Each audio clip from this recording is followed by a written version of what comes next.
Avec cette immersion dans le quartier de l'Elzo à Strasbourg, quartier sous le coup d'une importante rénovation urbaine. Des immeubles vont être détruits, d'autres réhabilités. Un changement sur 10 ans qu'il faut accompagner socialement et humainement. Une association culturelle y travaille. David Meneux, Thierry Citer. C'est l'histoire de Jean-Pierre le retraité, Gérard le concierge ou Floriane l'infirmière. Des personnages qui habitent ou fréquentent la résidence Rembrandt de l'Elzo.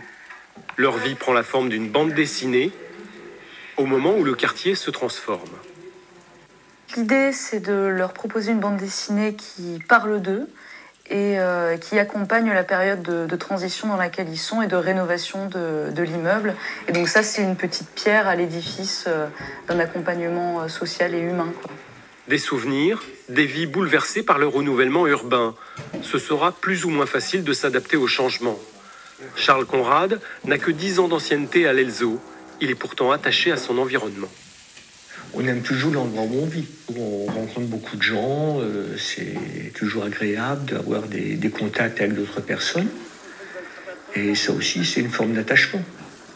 À une époque, je faisais partie du conseil citoyen, de feu le conseil citoyen, il faudrait peut-être dire. Donc là, j'ai aussi rencontré d'autres personnes. Des tours vont tomber, des habitants partiront, d'autres s'installeront. Depuis quelques années, des projets culturels fleurissent, sur les murs, auprès des habitants, pour impliquer et rendre hommage. Quand ça change, ça peut être un moment où on a des angoisses, où on ne sait pas qu'est-ce qui va advenir demain. Et le fait d'avoir des œuvres qui créent les souvenirs d'aujourd'hui, mais la mémoire de demain, c'est une manière de dire ça a existé. C'est important. Les histoires derrière les murs, c'est pas du vent, c'est de l'humanité. L'Elzo est parti pour 10 ans de travaux. Nouveaux immeubles, voiries repensées, nouvelle école. Et déjà, le retour de commerce de proximité qui change la vie. On se croise, les gens se recroisent à l'Elzo, alors qu'avant c'était un quartier mort, hein. Il n'y avait plus personne dehors. Et c'est vrai que quand il y a un commerce, il y a des allées, venues. On sent que ça bouge, que ça revit. La rénovation ne fait que commencer.